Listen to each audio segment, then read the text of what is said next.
Buxorodan Bristolgacha. Mani kartamga tashab berishgan, o'zing to'laysan deyishgan. Uz-kartangizda million dollarlar paydo bo'lib qolgan. Shu necha million уже shotimda bor ekanda. Sekin uxlatib olishlasizmi? Elyor tumani jamg'armasi haqida umuman hech kim bilmasdi Buxoro, to'g'risini aytsam. Nega ishonchsizlik bormidi? Davlat tomonidan beriladigan imkoniyatlarga sal ishonchsizroq bo'lardik o'sha paytda, endi 2011-yilda. Vazirlarning bolasi, prokurorlarning bolasi boradi, tanish bilish hamma yoqda O'zbekistonda. Qaysi universitetlar bo'lgan agar sir bo'lmasa? Chet elga o'qishga bordimi, bu buzilib ketadi. El yurtimizda nimani o'zi qoplaydi? Mana bilet, viza, joylashuv, qayerga joylashgansiz? Dadaga ham topshirganman, Erasmusga ham, Chivninga ham. 700 funt? Dorimga siz to'laganmisiz? Ketishingizda yig'latingiz, kelganingizda yig'latmang ish qilib deganda.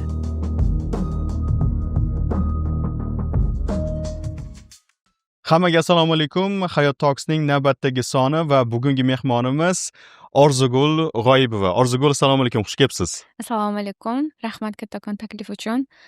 Ancha planlardan keyin mana va nihoyat podkastdamiz. Gapirmang, rostdan ham biz juda ham ko'p harakat qildik uzoq muddat davomida. Xudo xolasa bugungi 4-5 oydan beri mana xudo xolasa bugun oxiri nasib qilgan ekan. Xudo xolasa juda ham manfaatli va foydali podkast bo'ladi deb umid qilamiz. Orzugul, o'zingiz haqingizda ozgina tomoshabinlarga, o'sha bizni ko'rayotgan insonlarga aytib o'tsangiz. Ismim Orzugul G'oyibova, Buxoro viloyat Buxoro tumanida tug'ilganman, o'sganman. Bakalavriatni ham Buxoroda tugatganman. Bundan keyin bakalavriatdan keyin magistratura bosqichini Angliyada o'qiganman. El yurtimizda jamg'armasi stipendiyasini yuta olib, Angliyada Bristol universitetida o'qiganman. Education, leadership va policy, ya'ni ta'lim, liderlik va siyosat yo'nalishida va hozirda aynan Top 100 universitetlar loyihasini boshqaraman. Bundan tashqari o'zimni shaxsiy loyiham ham mavjud. Bu loyiha Porla deb nomlanadi va bu loyiha orqali biz O'zbekistondagi jamiyatimizdagi ayol va qizlarga yordam beramiz. Har xil inisiativalar orqali, har xil onlayn va offlayn kurslar, master-klasslar orqali. Podkastni oxirigacha ko'rgan ishtirokchilarimiz va eng qiziqarli savol bergan bitta ishtirokchiga men shaxsan o'zim yaratgan Porla kundaligini taqdim etmoqchiman. Zo'r, juda ham yana bir marta rahmat Orzugul kelganingiz uchun. Xudo xolasa aytganimizdek manfaatli suhbat bo'ladi degan umiddamiz. Buxorodan Bristolgacha. Shunaqa deb ataymiz bugungi bizning suhbatimizni. Toshkentga kelganingizga mana 3 yil bo'ldi. 2023-yilda hali 3 yil bo'lmadi. Hali 3 yil bo'lmadi demak. Nima sabab bo'ldi? Endi hammani o'ziga yarasha bir sababi bo'ladi Buxorodan Toshkentga kelishingizga. Chunki siz mana Buxoroda ko'p mana bakalavriatni tugatgansiz. Toshkentda magistratura uchun emas, menimcha ish uchun kelgansiz. Chunki magistratura aytganingizdek o'sha Bristolda bo'lgan. Nima sabab bo'lgan? Buxorodan Toshkentgacha o'rtada Bristol bor. Birinchi Bristolga borganman. Ko'pchilik bilmasa, Bristol bu Angliyada Londondan 2 soat uzoqlikda turadigan shahar hisoblanadi. Juda ham xavfsiz. Eng sevimli shaharlarimdan biri. Va u yerda Bristol universiteti bor, dunyoda 54-o'rinda turadi. Shu universitetda men magistratura bosqichini tugatganman va magistratura bosqichini tugatganimdan so'ng El yurt umidi jamg'armasi stipendiyati hisoblanganim uchun aynan El yurt umidi jamg'armasi stipendiyatlariga shunaqa ishlar taklif qilishadi. Qaytib tugatib kelganingizdan so'ng davlat ishxonalarida ishlash imkoniyatlari mavjud bo'ladi. Menda ham ko'p joydan ish taklif qilishgan, 3-4 ta joydan. U hamma ishxonalar Toshkentda joylashgan. Va o'zim ham aynan shu Toshkentda imkoniyatlardan foydalangan holda ko'proq jamiyatga foydasi tegadigan loyihani qilmoqchi edim. Shu ham sabab bo'lgan Toshkentga kelib ishni boshlashimga. Juda ham zo'r. Mana o'zim ham Andijondanman. Baribir bitta narsa bor, ming afsuski, balkim shunaqa desak to'g'ri bo'ladi. Ko'plab siz o'zingiz ham aytib o'tdingiz, narsalar markazlashgan Toshkentning o'zida. Ba'zida ma'lumotlarni yetib borishi viloyatga bir qancha qiyin bo'lishi mumkin. Qanaqa qilib siz Buxoroda bo'lib turib, El yurt umidi haqida eshitgansiz? Umuman Bristolda o'qish qayerdan-qayerga kelgan? Bu juda ham qiziq bo'lgan. Bu ham aynan Toshkent bilan bog'liq desam mubolag'a qilmagan bo'lardim, chunki bakalavriat o'qib yurgan paytim Toshkentda WLDP bo'lardi. Siz ham qatnashgan bo'lsangiz kerak. Young Leaders Development Project. Hozir yo'q-a? Hozir boshqacha nom bilan. o'shanga qatnashganman va o'sha orqali man do'stlar orttirganman.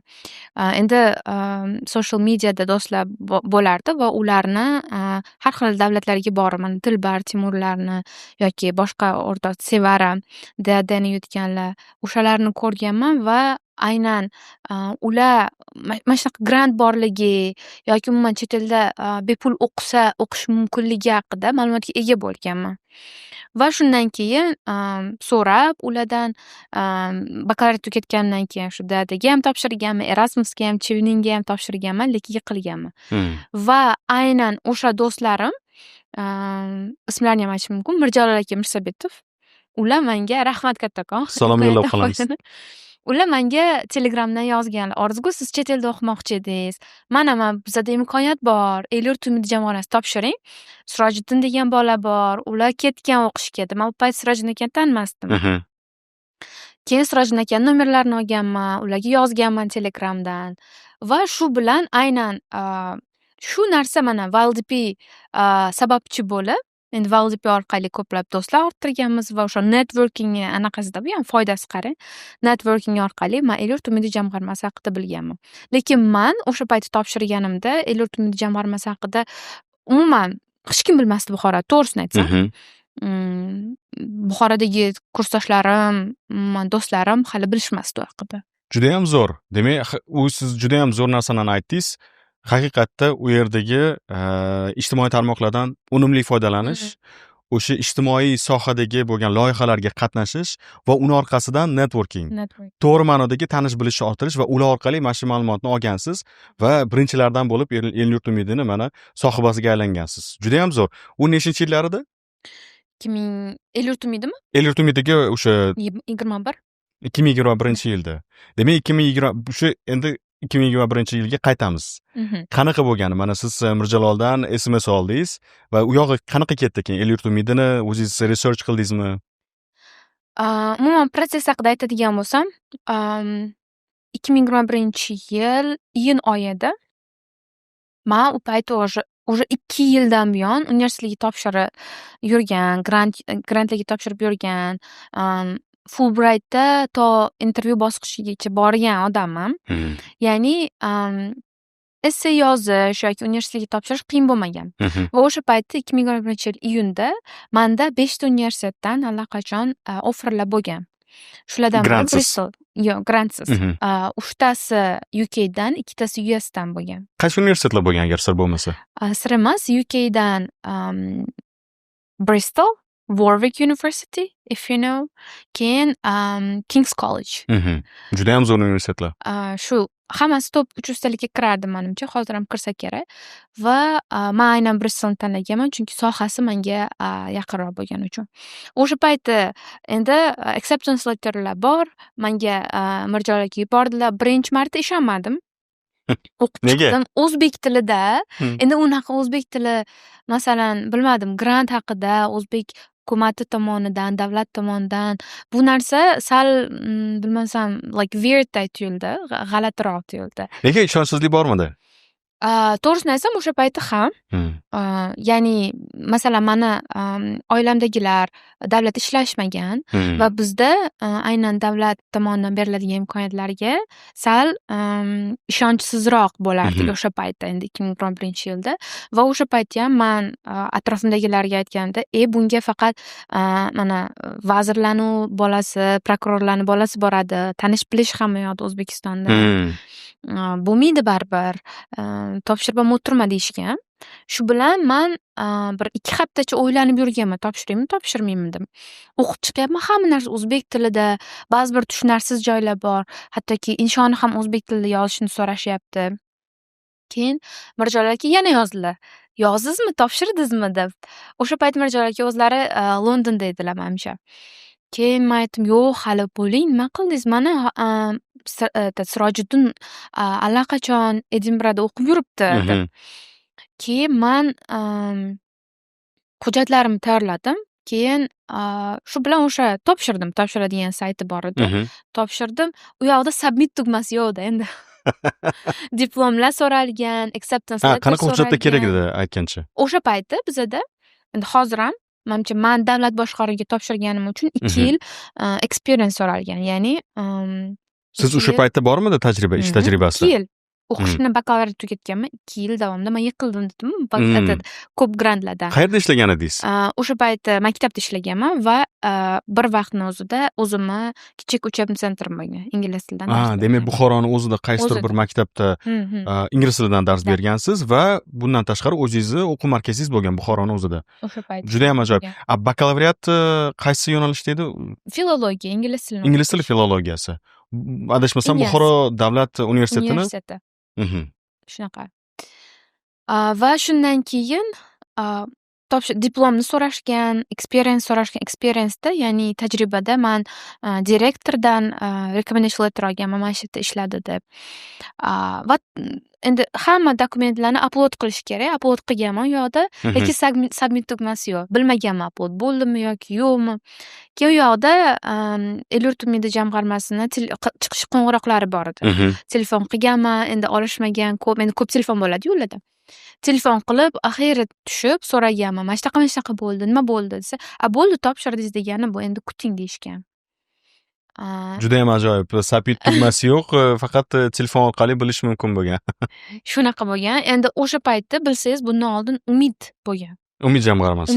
Xuddi o'shani asnosida yaratilgan. Transformatsiya qilishgan va Elyurt umidi jamg'armasiga aylangan. 2021-yilda birinchi marta, endi biza birinchi qaldirg'och emas, 3-qaldirg'och. O'sha yili o'zgartirilgan, ko'p o'zgartirishlar kiritilgan. Va shundan keyin bir 2 hafta, 3 hafta o'tyapti. Men bilmaganman qayerdan tekshirishni. Shu bilan undan umidim ham uzganman, o'qib ishlaganman, ishlab yuraverganman. Va keyin menga o'zimni o'quvchim menga Elyurt umidi jamg'armasining kanalidan SMSni, ya'ni o'sha postni переслать qilyapti. Qarang, siz o'tibsiz, siz ismingiz bor bu yoqda. Men nimaga o'tibman? Hayron bo'lib, unda faylni sizdan ham tushib ketgan narsa. Da. U yoqda yozilgan mana shu yili intervyu bosqichiga o'tgan talabalar ro'yxati deb. Unda o'qisam turibdi ismim, familiyam, pasport daniyalarim, tug'ilgan yilim va qayerda. Bu hammasi ochiq oyda hammaga. Juda ham g'alatiroq bo'lganda, rostdan. Juda ham g'alati. Agar rostdan ham database haqida gaplashadigan bo'lsak, bu deyarli ma'muriy javobgarlik. Keyin o'sha paytda telefon qilishgan. O'zligi telefon qilishgan, yana mana shunga o'tdingiz, mana shu kuni kelasiz deb. Intervyu bosqichiga o'tdingiz. Demak, birinchi onlayn submission qildingiz hujjatlaringizni, submission tugmasiz telefonda bilib, umidingizni uzib, keyin Telegramdan siz o'quvchingiz uni sizga yubordi. Shundan bildingiz va o'zingiz ham telefon qilishdi Elyurt umididan. Elyurt umidi jamg'armasida birinchi o'rinda, men o'ylayman, birinchi bosqichda eng asosiy qaraladigan narsa bu sizni acceptance letteringiz borligi. Top 3 ustadan. Agar o'sha bo'lsa, ikkinchi bosqichga o'tish shansiz ko'proq. Agar offer bo'lmasa, befoyda topshirmaslik. Siz hozir hujjatlar to'g'risida aytib o'tganingizda, insholar ham o'zbek tilida bo'lishi kerak dedingiz. Siz rostdan ham inshoni o'zbek tilida yozganmisiz? Ha. Qanaqasiga Elyurt umidida ingliz tilida emasmi insholar? Yo'q, hamma narsa o'zbek tilida bo'ladi. Intervyu tushunarli. Intervyuni tushunaman, lekin hujjatlarni ingliz tilida emas, o'zbek tilida bo'lishi qanchalik bu to'g'ri deb? Menimcha yaxshi savol. O'ylab ko'rmaganman, lekin o'sha paytda g'alati bo'lgan. Chunki hamma grantlarga topshirganimizda ingliz tilida yozganmiz. Men o'sha ingliz tilini tarjima qilib, u yoq bu yog'ini paraphrase qilib topshirganman. Menimcha o'sha payt, hozir emas, o'sha payt hattoki intervyuda masalan o'zbek tilida gapirmaydiganlar ham bor, rus tilida gapiradiganlar, o'shalarni o'tkazishmagan. Tushunarli. Qaysidir ma'noda menimcha bu o'zbek tili patriotizm ko'proq bo'lganlarni bo'lishi mumkin. Bunga qaytib kelamiz. Chunki bu hozir eng dolzarb mavzulardan hisoblanadi. O'zbekistonlik bo'lib turib, men til haqida gaplashadigan bo'lsak. Ajoyib. Demak, birinchi marta o'zim uchun ham yangilik hozir. Inshoni o'zbek tilida yozib. Ingliz tilida o'ylaganmiz. Ingliz tilida deb o'ylaganman. Hozirgacha ingliz tilida deb o'ylaganman. Ingliz tilida yozib, mana shu bola yoki qiz qanchalik darajada ingliz tilini biladi va keyingi bosqichga intervyuni tushunaman. Agar o'zbek tilida bo'lsa, Tushunarli. Shunaqa bo'lishi kerak. Balki u ham 3 tilda bo'lishi kerak. O'zbek, rus kerak bo'lsa va albatta ingliz tili, Menimcha albatta. hozir qilishadi, ingliz tili bilmadim, hozir rus tilida qilishadi. Chunki ko'p talantli yoshlar bor, ular rus maktabiga borgan va ular O'zbekiston fuqarosi. Shunga aynan qaytib kelmoqchiman. Biz qaytib kelamiz. Demak, intervyu jarayoniga keladigan bo'lsak, qanaqa bo'ldi? Sizga telefon qilishdi. Demak, Buxorodan Toshkentga yetib kel. Shu Shunaqa. paytga, shu soatga. Shu joydan aytib bering, iltimos. O'sha payti boshqacha menda unchalik hayajon bo'lmagan, chunki ko'p intervyulardan o'tganman. Bundan Ancha tajriba, experience bo'lib ketgansiz, pishib ketgansiz. Oyim ham bu narsaga o'rganganliklari uchun, "Ha, mayli borib kel" deyishgan. Oyim ishonmagan. Bu ham o'shani oldingiga o'xshagan intervyu deb o'ylagan. Keyin intervyuga borganman. Rostdan, lekin bu safar boshqacha. Intervyuga borganmiz, boshqa xonada kutib turganmiz va kirganimda sal keyin hayajon bo'lgan, chunki boshqa intervyularda ko'pi bilan 3-4 kishi bo'lardi va ingliz tilida muloqot qilinardi. Bu yerda bittasiz siz o'tirasiz va atrofingizda ko'p odamlar, yosh, katta Taxminan nechta odam edi? 10 tadan ziyod. 10 tadan ko'proq. 10 tadan ziyod. Tushunarli. Ular hammasi katta yoshli odamlar. Endi keyin kirishimizdan oldin menga ko'p anaqa berishdi. Nima deydi? Yanada meni hayajonlantirishdi. Hozir kirsang, u yoqda vazirlar bor, u yoqda professorlar bor, bunaqa savollar berish mumkin. Endi mana oldin chiqqanlar shunaqa deb Agar uxlamasang boji keladi degandek bo'lgan. Shunaqa bo'ldi menimcha. Chunki vazir deganda o'sha payt men xayolimga boshqacha odamlar kelganda, rostdan ham nima deydi? Shunaqa. Tushunarli. Buni даже gapirib ham o'tirmaymiz.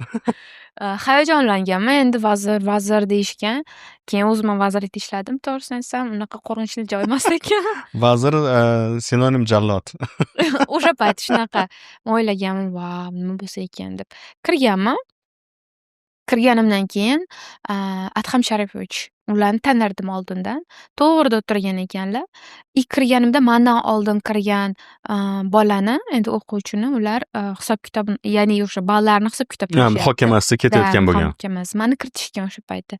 Keyin hamma o'zi bilan ovora. Men kirib, "Assalomu alaykum" dedim. Keyin hamma jim qoldi. Men keldim. Buxorodan. Mana men. Keyin Adham Sharipovich, ular hammani oldida sizni obyektivkangiz bo'ladi. Obyektivka. Rezyume emas, CV emas, aynan obyektivka. Partiyaligi bormi, yo'qmi? Yilingiz, millatingiz, oilangiz. Telegramga chiqarib bo'ldi, farqi nima? Va hammani oldida bo'ladi. Siz haqingizdagi ma'lumot va sizni applicationingiz turadi. Yutuqlaringiz hammaga berilgan bo'ladi. Va Adham Sharipovich boshladi. "Xo'sh, siz Buxorodamisiz? Tanishtiring o'zingizni" deb. Men o'zimni tanishtirishni boshladim, baland, o'zimga anaqa qilib, confident bilan. Keyin o'ziga ishonib, ular jim bo'lib eshitish boshlashgandan keyin men o'zimga ishonchim yanada oshdi. Chunki sizni kimdir eshitayotganini bilsangiz, siz o'zingizga o'z ishonchingiz oshib, yana men yaxshi gapiryapman deb, men gapirishni boshlaganman. Va to'g'risini aytsam, intervyuga kirishdan oldin tayyorlanganman. O'zimni qanaqa tanishtirishni, chunki Buxoroda bilasiz, bizani shevamiz bor. Buxoroda sal o'rtoqlarim tojik tilida gaplashishadi, kursdoshlarim hammasi uyda turkman, tojik shunaqa aralashib gaplashamiz va bizda menda to'g'risi to mana shu el-yurtimiz jamg'armasigacha chiroyli o'zbek nutqi bo'lmagan. Va uni men intervyu bosqichiga o'tganimda bir hafta tayyorlaganman. Kitob o'qiganman, baland-baland gapirganman, intervyularga. Menga endi Sirojin aka o'tganlar, bundan oldin yana bir bola, esimda yo'q o'sha kishining ismlari, ulardan ham olganman. Nima savollar tushishini. Ko'pchilikka tushadigan savollar. FAQ, frequently asked questions so'ragansiz. Nimaga shu universitet, nimaga shu davlat, nimaga aynan shu kurs va nima qilmoqchisiz kelib. O'shalarga o'zim yozib, tayyorlanib, o'zimga o'zim aytib berib, rosa ham tayyorlanganman va uni o'rtog'im, yaxshi o'zbek tilini biladigan o'rtog'im bilan gaplashganman. Ya'ni intervyuga tayyor bo'lib kirganman. Juda ham yaxshi. Va meni nutqim ularga yoqqan, ayniqsa Adham Sharipovga yoqqan. "Voy, siz Buxorodan bo'lib, siz shevangiz yo'q ekan-ku" deganlar. Adham akani o'zi adashmasam Buxorodan. Buxorodan. Jizdondan. Ularda ham sheva yo'q. Endi ular bu yoqda yashaganlar-da anchadan manimcha shu yoqda. Adashmasam siz diplomatiyada dars bergan ham Adham aka. No idea. Keyin siz aytib o'tganingizdek o'sha o'zbek tili haqida gaplashadigan bo'lsak, o'zingiz siz adashmasam Turkman. turkman millatiga mansubsiz 100%. Ну, turkman, o'zbek aralash и kursdoshlarim tojik. Tojiklar mahallasi shunaqa. Buxoro O'zbek davlat emas. universitetida ham, shaharda ham hozirgacha ham bilamiz, bu tojik tilida ko'proq odamlar so'zlashadi. Ну, чисто o'zbek emas. Mhm. Ya'ni o'zbek, lekin o'zbek tilida gaplashmaganman to mana shu 54gacha. O'zimga hayron bo'lganman. Ya'ni qanaqa aksent hozir ham bo'ladi, ba'zi bir shevada gapirish, lekin ko'p kitob o'qisangiz, ko'p gapirsangiz yordam berar ekan. O'zbek tili juda ham zo'r. Rahmat. Shuni aytishim kerak. Demak, Adham aka sizga Kompliment berganlar. shunaqa bir kompliment berdi. И savollarga bitta savol berganda to'liq, chiroyli qilib javob berganman. Har bir savolga, ayniqsa oxirigacha nutq bilan, chunki o'rganib kirganman. Endi u yoqda o'rganganimni ko'rsatmasdan tabiiy javob berganman. Va oldingi intervyulardan mana experience bo'lgani uchun oson bo'lgan. Va bundan tashqari savollar bo'lgan partiya haqida. Mani partiyaviyligim yo'q. Uni aytishgan nimaga partiyaviyligingiz yo'q deb shunaqa savollar berishgan, to'g'risi. Nimaga Ajoyib. yo'q siz Qanchalik bu bog'liq odamni biron bir partiyaga bog'liqligi uni keyinchalik o'qishiga to'ppa-to'g'ri. Yo, rostdan. Men hozirgacha partiyaviylik bormi sizda? Menda ham yo'q. Men balki foydasi bordir, bilmadim. Menga shu paytgacha zarari yo'q. Menga ham sovg'a hali bilingani yo'q, to'g'risini Shunaqa. aytsam. Menga savol berishgan hozir men o'zim o'sha Covid davrida. Covid davrida aynan onlayn dars o'tganman deganman va keyin menga Inxana direktori borlar-yu, Muzaffar aka, Jalilov. o'sha kishi menga Zoomdan boshqa qanaqa platformalarni bilasiz, sanab bering deganlar. O'sha esimda qolib ketgan. O'shanga javob bilmaganman-da. Bilmasdim-da o'sha payti. O'qitish platformalarini. Zoomdan boshqa o'qitish platformalari qaysilarini bilasiz deganlar, aytib bering deganlar. Endi u like out of topic. It was for me, I don't know. Keyin tarixdan bo'lardi. Tarix endi yillar, faktlar emas.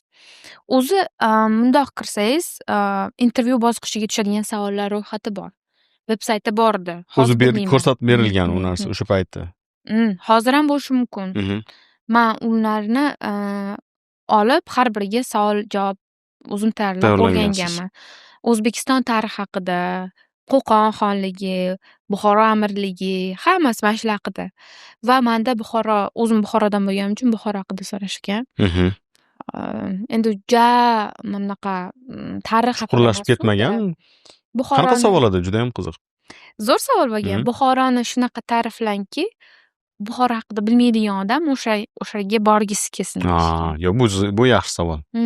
Endi chunki biz chetga chiqamiz-ku, shuning uchun ham men Buxoro deganman, Buxoroga borgan odam ham zamonaviy shaharni ko'radi, ham bir vaqtning o'zida eski shaharni ko'radi.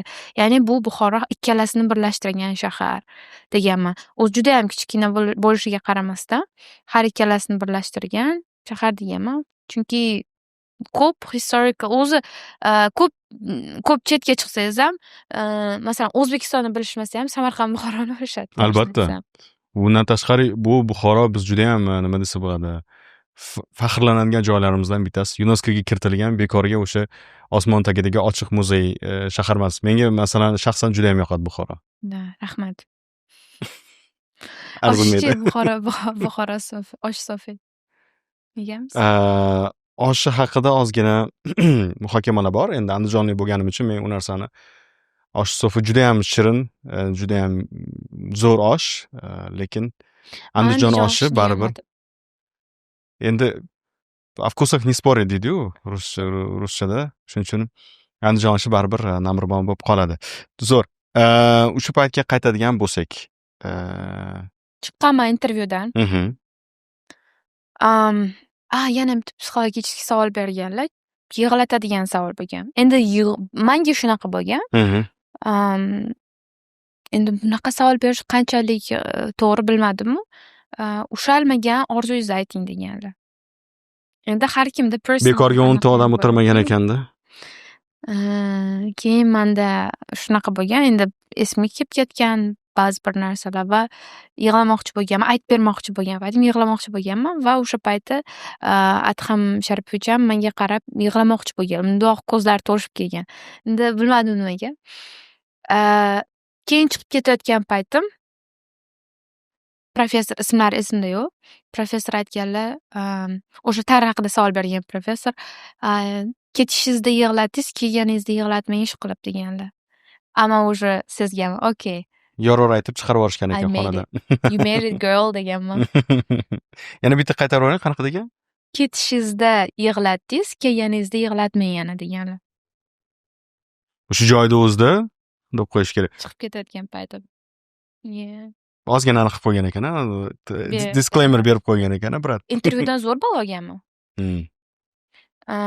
Maksimal ball necha edi? 100 edi. Bilmadim, esimda yo'q. 100dan 83 mi? 100dan 83 olgansiz. Yaxshi bu. Juda ham yaxshi. Albatta. Kamida unaqa 90 gacha borganlar yo'q edi. Aynan o'zimni soham bo'yicha, education bo'yicha eng birinchilardan ikkinchi o'rinda yo birinchi o'rinda edi.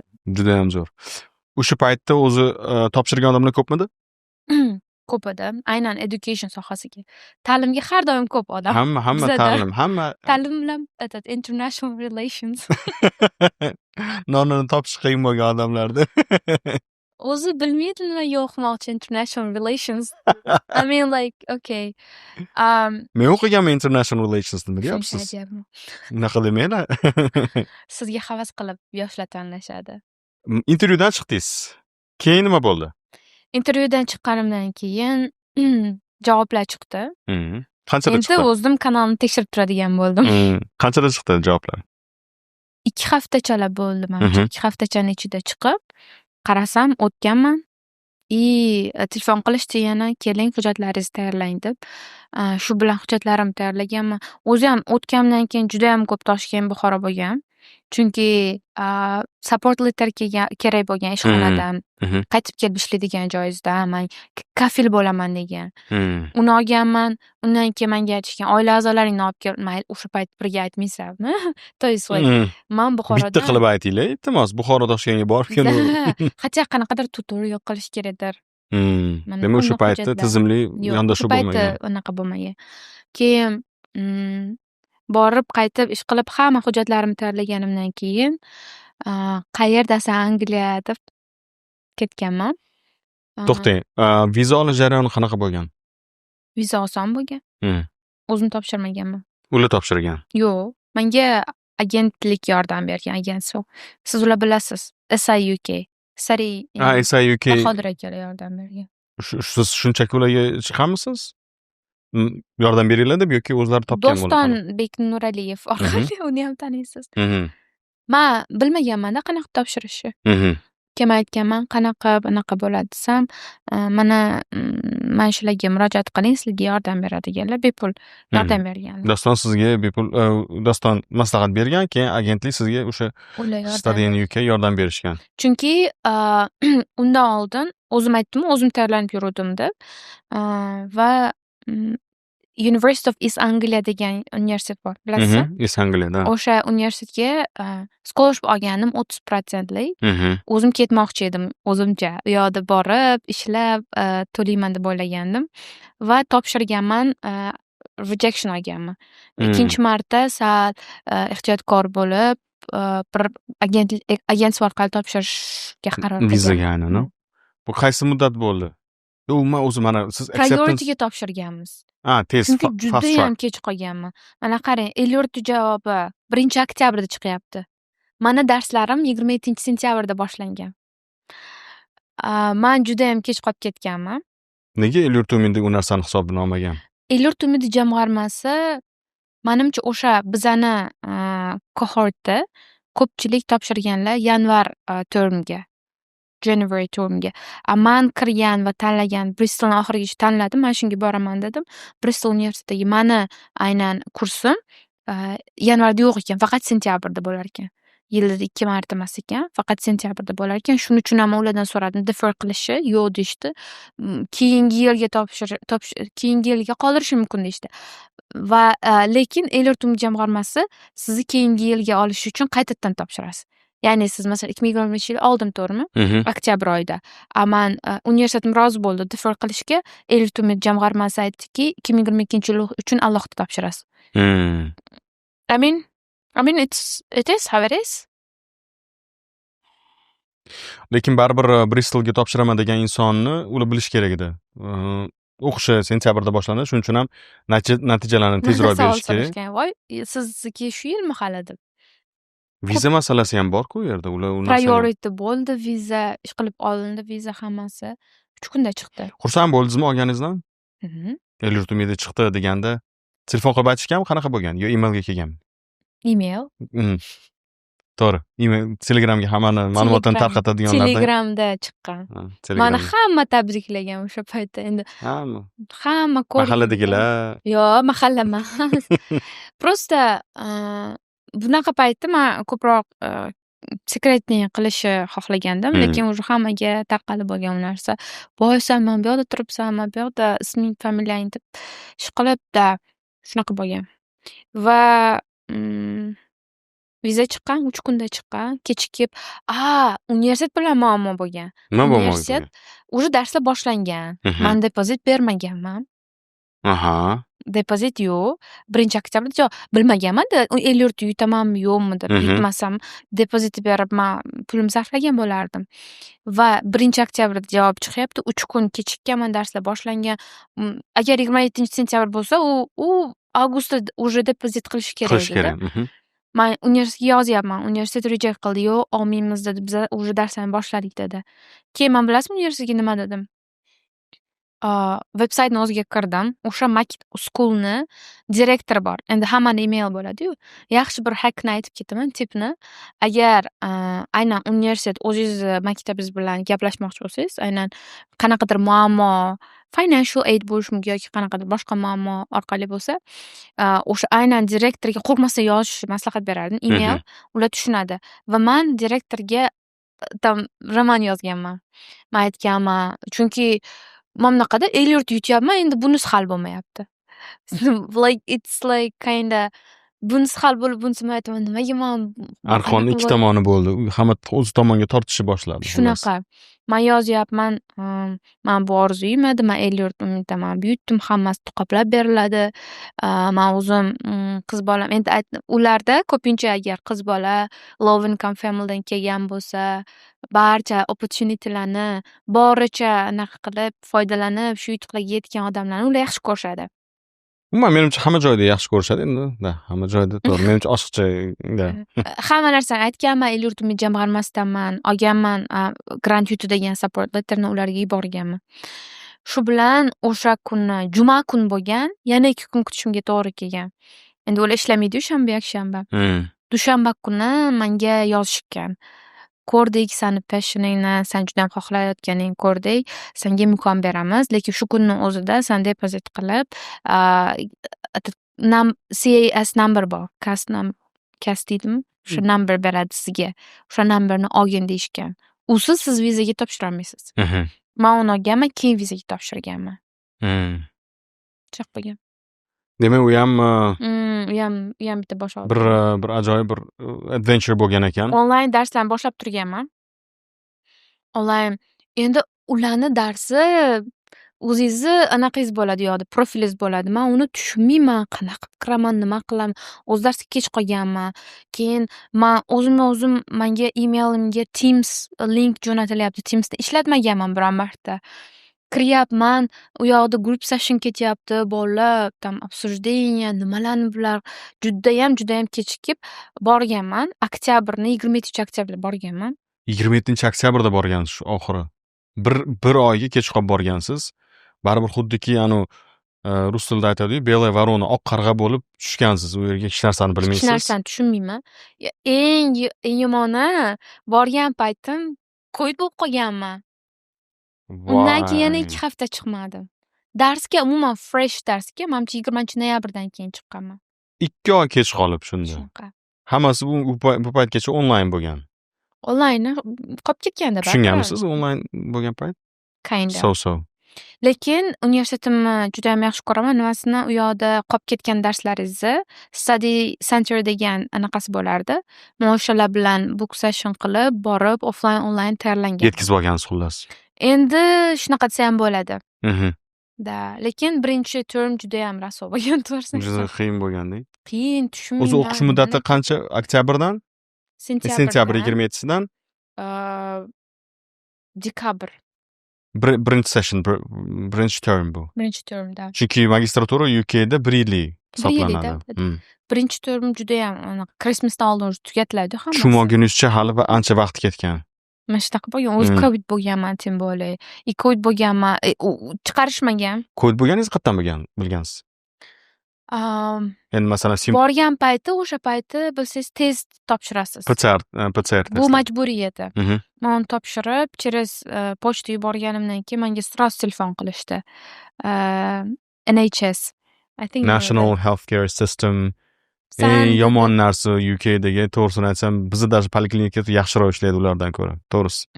Sen chiqmagin dedi. Men Просто o'lib ketaverishdi. Merosdan. 14 kun o'zingni izolyatsiya qilasan, chiqmaysan degan. Aniq ham bermagan, qanaqadir. O'zimga bo'lgan anaqa yo'tal bo'lgan, nafasim og'irlashgan. Men NHSga telefon qilyapman, topib nomerini. Ular, "Okay, that's gonna be all right. Just isolate yourself. You're going to die soon. Bye. Take a paracetamol and water. That's it." Paracetamol sitramini еще qo'yog'i surtaverdi. Lekin rostdan yaxshi bo'lib ketdi. Paracetamol bilan. Boshqa hech nima. Anaqa tam limon choy ichib yurdim. O'zi menimcha COVID men uchun bitta qanaqadir teoriya, konspiratsiya. Bo'lganmiz? Yo'q, men bo'lmaganman. Grippdek o'tib ketadigan narsa, просто anaqa pul ishlab olgan kim qaysidir odamlar. Xullas, biletni kim olib bergan? Yurtimizda nimani o'zi qoplaydi? Mana bilet, viza, joylashuv, qayerga joylashgansiz? Qarang, men boshida mana yurtimning yutdingiz to'g'rimi? Agar sizni o'qishingiz kech qolayotgan bo'lsa, boshida siz viza, bilet, depozitlarni o'zingiz berib turasiz. O'zingizdan. Chunki to hammasi hal bo'lgunigacha yurtimning jamg'armasi sizga pulni ajratmaydi. Menda shunaqa bo'lgan. Endi o'zim meniki esimda, men ishlab yurganman, pullarimni save qilganman, o'sha pullarimni ishlatganman. Barakalloh. Ha, ya'ni vizaga ham 3000 chala ketgan. Viza endi o'sha payti ko'p, hozir ham ko'p qo'yishni. Oddiy studentda bo'lmaydi-da, endi tugatgan student to'g'ri. 3000 hech kim shipirib olmayapti tashqaridan. Shu. Katta pul. Keyin topshirib, borganimdan keyin menga pul tushgan. Borganingizdan keyin pul tushgan. Shuning uchun ham hozir ketayotganlarga mana yutib, to'g'rimi? Tez ketish kerak bo'lgan bolalarda qo'lida pul bo'lishi kerak. Juda ham ajoyib. Mana shu yergacha ko'rgan bo'lsangiz videoni, demak sizga u ma'qul kelmoqda. Siz bizni like, kommentariya va share bilan qo'llab-quvvatlasangiz bo'ladi. Orzugul juda ham zo'r. Demak siz Bristolga bordingiz. Aytganingizdek, o'sha el-yurtimizda narsalar hal bo'lmaguniga qadar sizga bir tiyin ham bermaydi. Ungacha o'zingiz yoningizdan to'lab turasiz. Keyin qaysidir ma'noda reimbursement qilinadi hamma narsa borganingizdan keyin. Bristolga kelib qo'ndingiz. Qayerga joylashdingiz?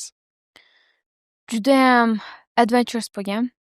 Borganman, borib tushganman, kechqurun borib tushganman. Yana Mirjalol aka, juda ham rahmat aka, sizdan juda ham minnatdorman. Ular kutib olishgan. Men hech kim bo'lmaganmanda u yoqda.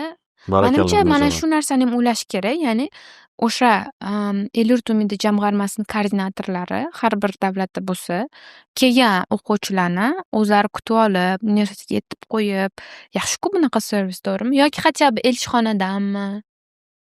Bu pul turadi. El-yurtimizda submit tugmasi bo'lmagan tizim qanaqa qilib bu narsani yo'lga qo'yish mumkin? I think they will be. Chunki Xudo xolasa. Shunaqa takliflar bo'lgan. Va borganman, borib tushib mana Mirjalol aka endi biza man o'zimga Londondan Bristol 2 soatlik-ku, Londonda birinchi bir kunlik Tunagansiz. gостиницаga anaqa qilganmiz. Shundoq borib tushganimdan yomg'ir, qizil avtobuslar, I'm like o'sha paytgacha ishonmaganman. Chunki flight uzoq-ku. Toshkent Angranga qonyapman deb o'ylagansiz. Judayam g'alati чувство bo'lgan. Ishonmaganman haliyam. Like Qayerga ketyapman o'zim. qayer bu da g'alati bo'lar ekan rostdan. Chunki u Buxorodan chiqmaganman-da. Toshkentga kelib ketganman, lekin umuman boshqa davlatga Uzoq yo'lga bormagansiz. Shu ham to'g'ri aytdingiz. Buxorodan Bristolga deb. B to B. B to B. B to B. Keyin Londonda turib, bir kuni keyin Bristolga borganman. Hammasini o'zim qilgan bilmayman, qanaqa qildim. Shunga Hayron aytyapman, qolaman. sizda Mirjalol bo'lgan ekan, mana sabab Yo'q, sifatida. qarang, Mirjalol Boshqa aka talabalarda bo'lganlar. qanaqa bo'lgan? Mirjalol aka bo'lgan rahmat, lekin Londondan Bristolgacha o'zim ketganman. U ham Nimada qiyin. ketgansiz? Avtobusdanmi? Yo'q, borganman. O'zim anaqa Piyoda borganman demang faqat. Chimodanlar. bitta mashhur anaqasi bor ularni, station. Victor Station. Victoria Coach uchun. Anaqa uchun hozir. Multfilm ham bor o'shanga.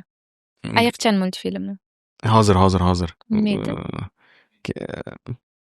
No, Camden. No. Piccadilly Circus. No. Hozir men eslamayapman. Hozir просто men kamerada ketayotgan uchun eslamayapman. Bo'ldi, xullas. Ayting. Kerak. Teddy Bear Ha, o'shani tushundim. anaqasi. Londondagi Message vokzal. Londondagi vokzal. Paddington Station. Thank you so much. That's exactly the Paddington Station. Paddington. O'zi You've been to ayiqchani ham UK? ismi Paddington. Bo'lganmi Swift'da? Ha, maksimum Qirg'izistonda Ziyodbek bo'lgan. Ne. Paddingtonga No, bor. правильно, да, молодец, Ziyod. Paddington, to'g'ri. Multfilmni ko'rganman endi. O'sha stationga borganman. Kstati, Mirjalol aka atayin mani gostinitsamni Paddingtonga yaqinroq joyda book qilishga yordam berganlar. Mirjalol. Keyin o'sha Boshi zamon bo'lsin, Mirjalol. Da, keyin piyoda borganman. Paddingtondan so'raganman qanaqa Bristolga borishni. Ular book qilish katta ekranda bilet olasan, ketasan deyishgan. O'zim topib borganman Bristolni. Hayronman. Hozir tashlab Hozir qo'ysa Toshkent qiyin menga topish, bilasizmi? Bilmayman. panika qilasiz. Yandexsdan zakaz qilamiz. Toshkent qiyin rostdan ham. Yo'qmi lokatsiyalari? Ha, masalan, Sergeliga borish, Sergeli qayerda o'zi? Okay. Borib tushganman va men kech qolganim uchun dormitorida joy bo'lmagan. Va 10 kuni eng qimmat gostinitsada turishimga majbur ekan. Paris Hilton bo'lib, Kim Kardashian sifatida siz Bristolda. Ja, unchalik emas. Ko'p pul ketgan. Shuning uchun ham meniki boshi bir g'alati bo'lib ketgan. Hammasi shoshilinch. Men talabalarga maslahat berardim. Agar el-yurt umumiy jamg'armasiga topshirayotgan bo'lsanglar, kamida bir turum oldinroq topshirish. Masalan, hozir ochiq, to'g'rimi, application. Yanvargacha shuning uchun уже sizda acceptance letter bo'lsa, hozir topshiring.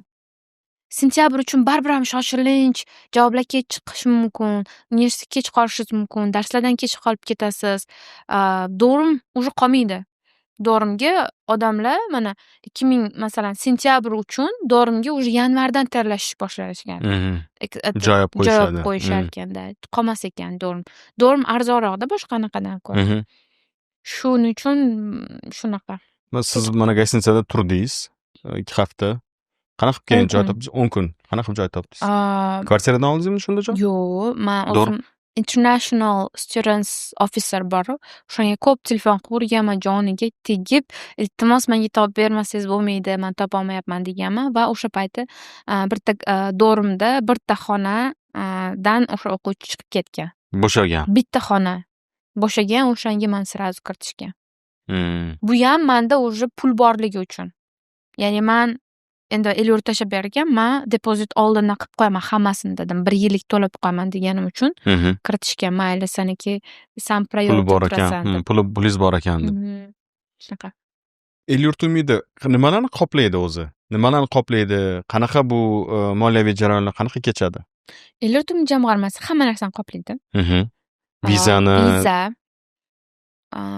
Masalan, Londondan Bristolga, Bristoldan Londonga borish ham hammasini, ya'ni o'sha sizni mana Toshkentdan toki o'qish joyingizgacha bo'lgan transport hammasini qoplaydi. Va men aynan ichki o'sha transportlar bo'ladi-ku, o'sha narsalarni man biletini tashlab yuborganman, lekin talabalar o'shani ham yig'ib o'shani refund qilib olishdi. Qilish kerak albatta. Man So'ramoqchi edim hozir. o'sha O'sha payt hech kim aytmaganda. Hech kim ham bunaqa yo'l qanaqadir pre-departure sessionlar bo'lmagan. bo'lmagan. Hozir bo'lyapti lekin. Orientationlar bo'lyapti hozir, yaxshi. O'sha payt hech nima bo'lmagan. Shundoq borib Sizlarni shunchaki tashlab qo'ygan ekan-da, davay. shunga o'xshash bo'lgan. Hamma narsani qoplaydi, viza, health insurance, yana darsliklarga qo'shimcha pul berishadi. Kontrakt o'zi Accommodation kontraktni o'zi accommodation. va cho'ntak puli, yemoq-ichmoqga. Da. Hammasi bo'lib oyiga masalan, hop kontrakt puli deylik bitta masala. Oyiga nech pul berilardi? Adashmasam dollarda manda $1100-1200 Yomon emas. Accommodationdan tashqari. Yo'q. Accommodation ichida. Aha. Dorimga qancha to'lagansiz? Mening dormim aynan Bristol juda ham qimmat shaharlar, Londondaga o'xshagan shahar va dormimda $700 bo'lgan. Bu o'zi почти $1000. $700? Dorimga siz to'laganmisiz? Oyiga, ha. Bu shunaqa? Shunaqa? Londonda men endi Londonda tushunarli, men kvartirada turganman. Lekin nima deydi? Kvartiralar dormdan ko'ra arzon. Yo'q, chunki siz dormda faqat o'zingiz turgansiz xonangizda. Da, shunaqa. Xonada hamma yo'q bor. Xonada shunaqa bo'ladi, share bo'lmaydi xona. Hammada Bizani anaqa kesimimiz, mani kesimda hamma Bristoldagi hamma xonalar alohida. Unaqa studio emas. Ensuite, hamma narsa ichida o'zini. Yo'q, ensuite emasda. Regular deydi. Bedroomimiz ichida bo'ldi. Bedroom. Siz bathroom bilan naqa kitchenni share qilasiz 6 kishi bilan. Yomon emas. Eng arzoni bu hali. Studio bor edi. £700 oyiga. Studio bor edi, 1000 dan oshiqroq. Studiyada ham turadiganlar bor edi. Juda ham qimmat, juda qimmat. Pulingiz yetarmidi o'zi? Yetkazishga harakat qilganman. Qanaqa qilib? Bundan tashqari ekonom qilganman, sota olmaganman, ko'p narsa shopping qilmaganman. Bundan tashqari dormda men universitetda resident ambassador bo'lib ishlaganman. Demak ishlashga 20 soatgacha ruxsat. UKda agar siz student bo'lib boradigan bo'lsangiz, international 20 soat haftasiga ishlashga ruxsat bor. O'shanda siz qanaqa ish ishlagansiz? Men resident ambassador bo'lganman. Bu universitetda ishi o'zi. U yerda aynan mani dormimdagi har xil joylardan kelgan talabalarga har xil meetuplar, quizlar, shunaqa har xil event management. Eventlar tashkil qilardim. Event management. Sizga yoqarmidi bu? Bo'larmidi? Yaxshimi? Bitta ajoyib narsa eshitgan edim El-yurt umidi haqida. El-yurt umidi mana boshqa deylik, boshqa scholarshiplarda, DADdami, Germaniyadami yoki bo'lmasa Erasmus o'zidami tuition fee to'lanadi. Tuition fee, masalan, siz o'sha qoplab beradigan institutdan siz o'qiyotgan universitetga boradi shotiga. Eshitishimcha, El-yurt umidi shunchaki talabalarni hisob raqamiga tashlab bergan. O'sha payt shunaqa bo'lgan. Nimaga? Qanaqasiga? El-yurt umidi jamg'armasida mana endi boshlangan bo'lgan, to'g'rimi? Uzkartezga tim bo'ldi. Bizda transformativ bo'lgan payti bo'lgan va El-yurt umidi jamg'armasi hali ko'p universitetlar bilan kollaboratsiya qilmagan, partnership bo'lmagan. El-yurt umidi jamg'armasining partnership bo'lgan universitetlarga to'g'ridan-to'g'ri borgan. Bristol universitetiga men birinchi bo'lib El-yurt umidi jamg'armasidan borganman. Ungacha biror kishi, ya'ni UKni o'zida yashab yurganlar o'qigan, o'zbeklar, o'zbek UK citizenlar bor, o'shalar bo'lgan, ko'rganman, lekin umuman hattoki o'zbek oilalari yo'q edi. Qidirganman, yo'q. Bristolga borganmisiz? Yo'q, Bristolga men bo'lmaganman. Voy, you need to go. Kichik shahar. Va shuning uchun ham Bristol bilan aloqasi bo'lmaganligi uchun meni kartamga tashlab berishgan, o'zing to'laysan deyishgan. Juda ham qiyin bo'lgan, to'g'risini aytsam. Bir kuni ertalab uyg'onyapsiz, o'z kartangizda million dollarlar paydo bo'lib qolgan. Million so'm, milliardlab. Uzkart bo'lgan, Uzkartdan keyin Visa kartaga o'tkazganman. O'sha payt yo'lni bilmaganman. Har xil endi banklar aro commission fee kam olinadigan narsalar bo'lgan ekan, shunaqa tip haklar bo'lar ekan, bilmaganman.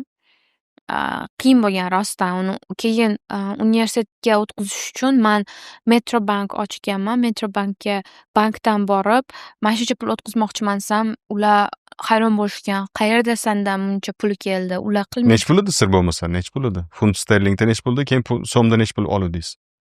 To'g'risini aytsam, hozir esimda yo'q. No, shu numberlar esimda turganimda 300 necha million уже shotimda bor ekanda. U tuition fee hammasi birdaniga bo'lgandi. Sekin uxlatib borishlatsizmi? Da, shunaqa. Bankka o'tkazish qiyin bo'lgan UK kartadan. U chunki commission fee ham oladi-yu. Ular keyin Metrobankda aynan shunaqa bir kun bir haftada 1000 dan ortiq o'tkazib bo'lmaydi degan. Sen studentsan, 1000 funtdan ortiq o'tkaza olmaysan degan. Keyin boshqa man karta ochishga majbur bo'lganman. Juda ham qiyin bo'lgan, ishqilib. Tuition feeni o'tkazish juda ham qiyin bo'lgan. Hozir umid qilamizki, Elliot Umidi Bristol bilan kollaboratsiyasi bor va o'quvchilarni, talabalarni bunaqa qiynamasdan So'rash kerak. to'g'ridan to'g'ri tuition feeni o'tkazib ber. Unaqa qilmanglar iltimos. Bu har xil narsalar juda katta risk. Da. Bola uxlatib ketishi mumkin, u hech gap emas. Tasavvur qiling, menda mana bunaqa holat bo'lgan. Endi pul tashlab bergan, u yoqda UK kartangiz bor endi, u karta bilan yurish ham qo'rqinchli-da. Shuncha pul bilan ko'chada yuribsiz. Albatta. Men bilmaganman, o'zim bundoq koshelak bilan yurganman. Borganman, kartani bersam, ular mendan shubhalanishgan. Buncha pul senda qayerdan keldi deb. Siz qanaqa tushuntirgansiz? Menga ariza yozdirtirgan. Tizim shunaqa ishlaydi. Yo, ariza yozdirtirgan. U yoqdan bizga xat bersin degan. U yoqdan men xat jo'nattirganman, мне кажется. Elliot Umidni xat kelgan. Ha, tipa, mana shuncha biza bunga tashlab berdim deb. Ularda shunaqa ishlaydi-yu, sistema. Ajoyib, juda ham ajoyib. Bristolda o'zida o'qish qanaqa bo'lgan? O'qish sizga yoqqanmi? Mana keldingiz, qiyin bo'ldi boshida.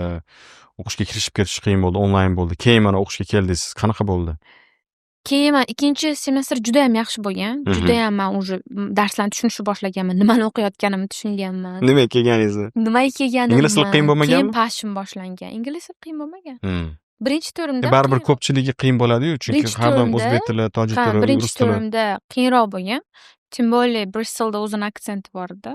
Men gapirsam men tushunmasdilar. G'alati aksenti bor edi-da. Va keyin men o'rganib ketganman. Siz sirasi borib London is the capital of Great Britain demaganmisiz?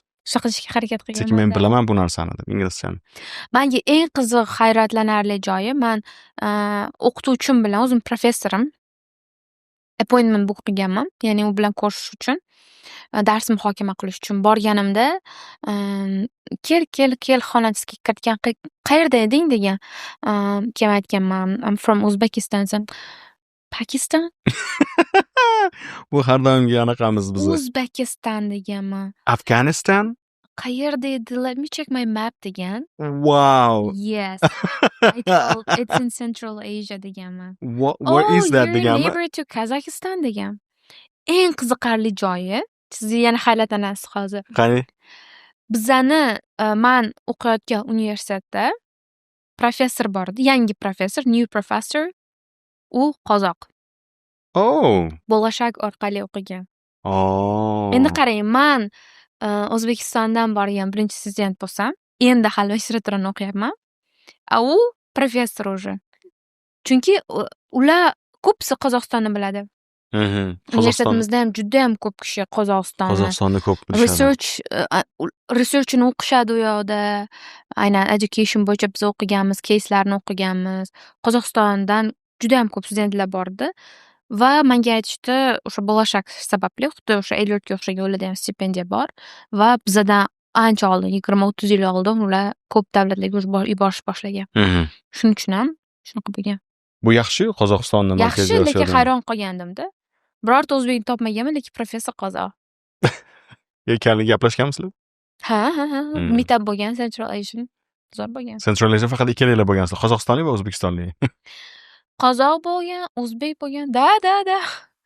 Bristolda men hayron qolardim agar boshqa viloyat, boshqa respublikadan kelishgan bo'lganda.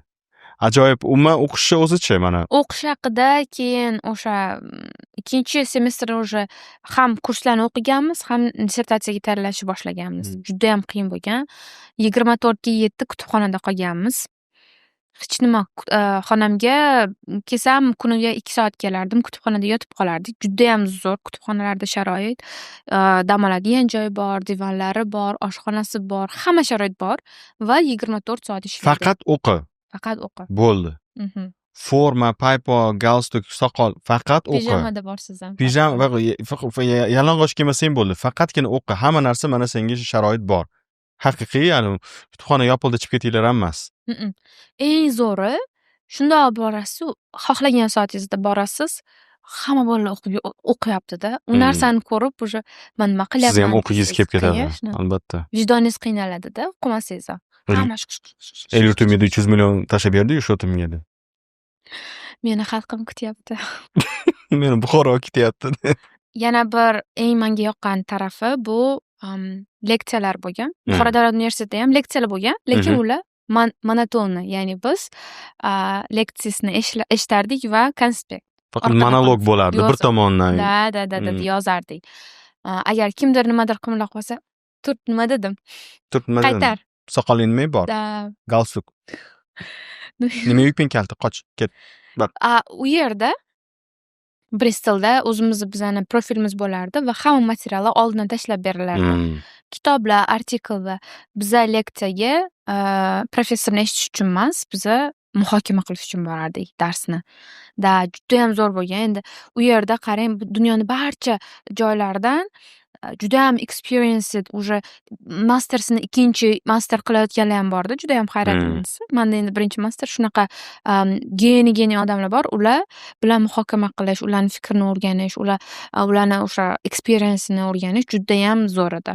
Va biza muhokama qilardik, o'rtada professorning o'zi kelib qo'shilardi muhokamaga.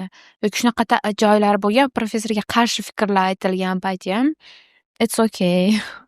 Shu qarshi fikr aytganmisiz yoki baribir o'zbek mentalitet baribir qolib ketgani, ustoz unaqa demanglar. Menga yillar kerak. Men hayron qolganman.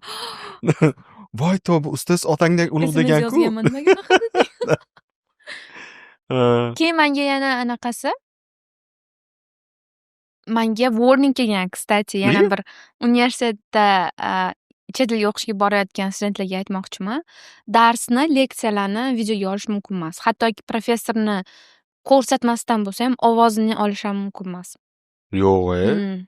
Men olganman professorni leksiya darsini o'tib. Telegram yulduzlariga. Telegram emas. Meni akkauntim anaqa open edi. Hozir ham open edi. Subscribe qilishinglar mumkin. Follow qilish. Va men yana Bristolni tek qilganman. Ochiqchasiga mana deb. Chunki men o'sha payti vlog yuritardim va u yerda men ko'p odamlarga, o'quvchilarga tanishtirardim Bristol haqida. Va mendan keyin hozir bilasizmi, 10 dan ortiq o'quvchi Bristolda o'qiydi вообще-то. Если что, Bristol вообще pul to'lash kerak bu narsaga. El-yurtim bilan birgalikda. Bristol menga commission fee to'lash kerak. To'ppa-to'g'ri 300 million yana tashlab qo'yinglar. Keyin va menga warning kelgan, mumkin emas. So'ramasdan dars jarayonini olmanglar va ijtimoiy tarmoqlarga qo'ymanglar. Joylashtirmanglar. Agar so'rab, maylimi, mumkinmi desangizlar, mayli, lekin so'ramasdan, hattoki ovozi chiqsa ham, ovozi qo'yilsa ham mumkin emas. Tushunarli. Shunda tezis yozgansiz. Qaysi mavzuga? Qaysi mavzuda? School leadership. Chunki menda siyosat, aynan ta'lim sohasidagi siyosat va liderlik bo'lgan. Men siyosatga aralashmoqchi bo'lmaganman va liderlikni tanlaganman. Liderlikni ham aynan maktabdagi liderlarni tanlaganman va aynan o'zimizda u yoqda turib 12 ta direktordan intervyu olganman. Maktablarda. Maktab direktorlaridan viloyat shunaqa tanlaganman. Shahardan ham bor, qishloqdan ham bor, private schooldan ham bor, oddiy schooldan ham bor. Juda ham zo'r research bo'lgan ekan. O'qib ko'rgan bo'lardim. Bristol o'ziniga hayotiga qaytadigan bo'lsak, inglizlarda o'rtog'ingiz bormi sizni? Bor. Bormi? Menda yo'q. Nimagadir men hech o'rtoq bo'la olmaganman ular bilan. Kam yashaganmiz. Menimcha, balkim shunga ham. Kstati kelishyapti. Iyulda sizni meetupga taklif qilaman. Kursash 3 ta kursdoshim kelyapti. Bristolga. Bristolda o'qigan, kelishyapti.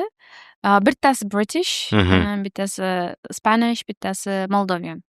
They'll be living bu yerda 6 oy yashashadi O'zbekistonda. Ha, Ular judayam o'zbek zo'r. tilini o'rganishyapti. Potensialniy shpionlar. Zo'r.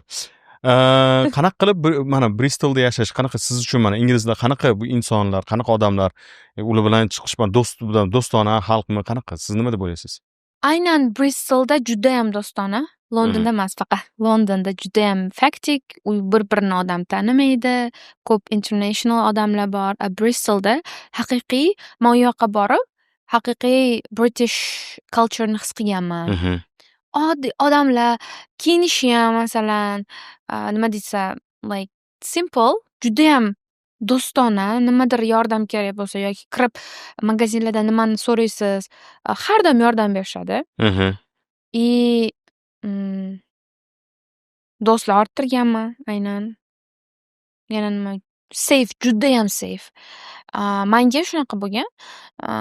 Soat aytayapman, juda kechgacha o'qirdik, kutubxonadan dormga o'zim kelganman. 2-3 bo'ladimi, judayam safe, hech kimga qaramaydi, hech kim kimga tegmaydi, tulkilar borardi faqat. Tulkilar men ham bir marta ko'rib qo'rqib ketganman. Londonda shahar markazida tulki, nima qilyapsan bu yerda? Tulki bor o'rmonga desam, o'rmon o'zi butun Buyuk Britaniya o'zi bitta katta o'rmon. Judayam ko'p tulki, olmaxonchalar. Da, tako. Brat, ovqat yedi. Men agar menga o'sha Angliyada qayerda yashaysan desa, men Bristolni tanlardim. Yana boshqatdan tanlardingiz. Judayam. Lekin foreverga emas, butun umrga emas. Havo juda yoqmagan menga. Nega? Har doim yomg'ir, bulut. U Buyuk Britaniyaning butun turgan bitgani yomg'ir-ku. Quyoshsiz men yashamayman. Quyoshsiz hech kimimiz yashamaymiz.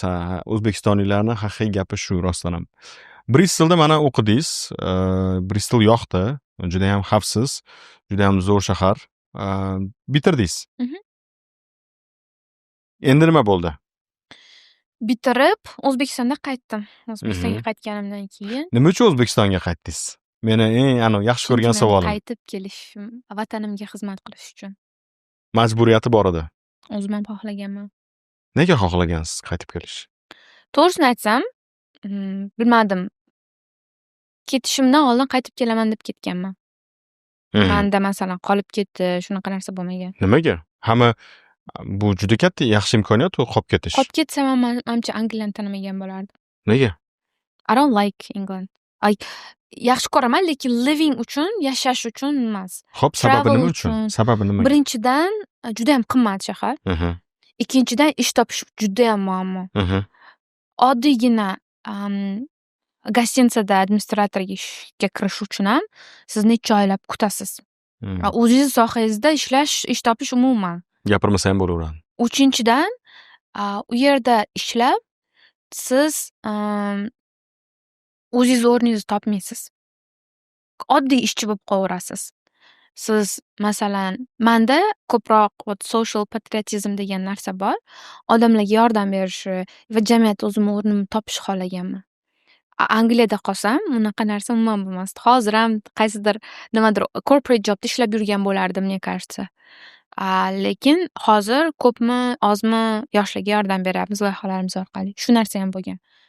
Iloyim, juda ham zo'r. Demak, El-yurt umidida baribir shartnoma siz imzolaysiz.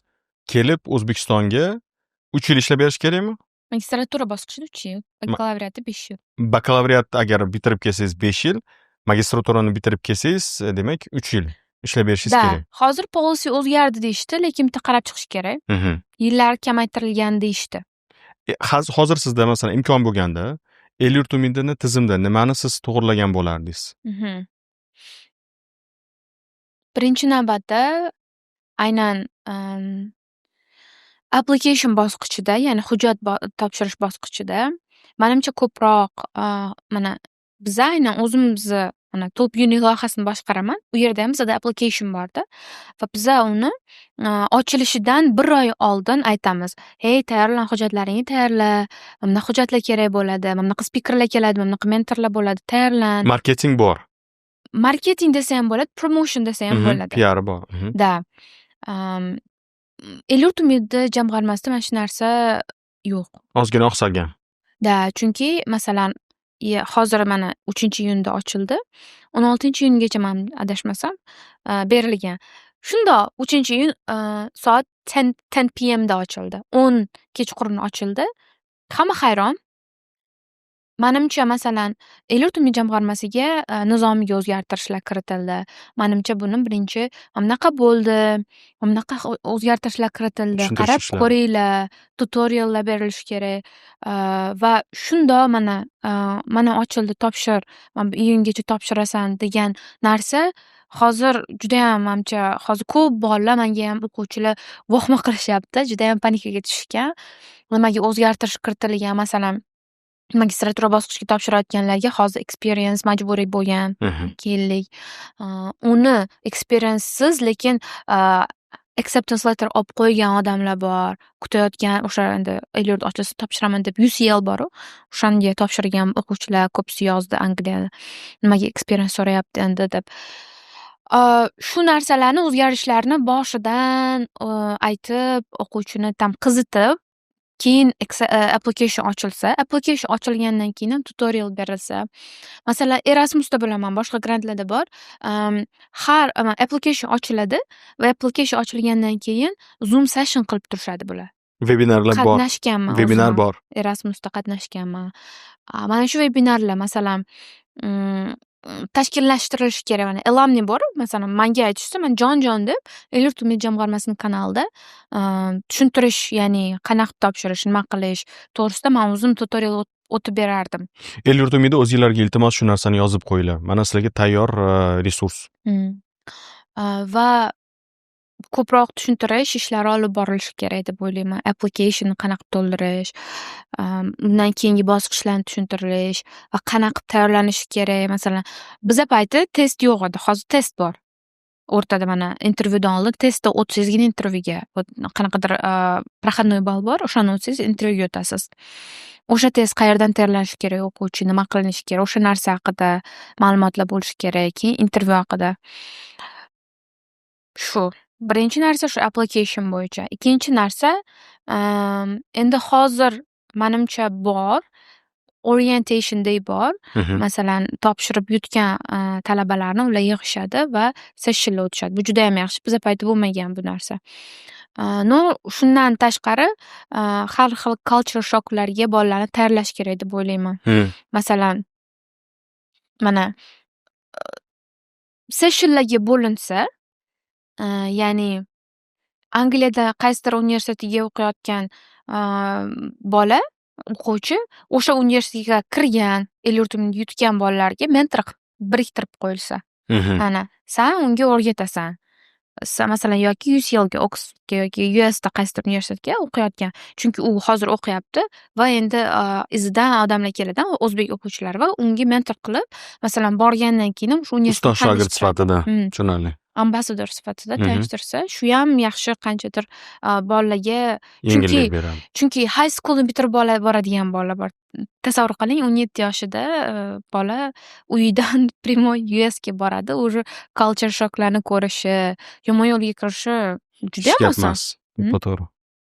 Va uchinchisi, iltimos, agar yo'lga qo'yilgan bo'lsa kursamiz, pulini, tuition fee'larini talabani o'zini hisob raqamiga emas, balki o'sha universitetni bevosita hisob raqamiga tashlab beringlar, iltimos. Menimcha уже hozir ko'p El-yurtimda jamoasi partnership qilyapti, o'sha universitetlarga уже tashlab berishyapti. Agar yangi universitet bo'lsa, menimcha hozir ham shunaqa bo'lsa kerak. Ha, iloyim.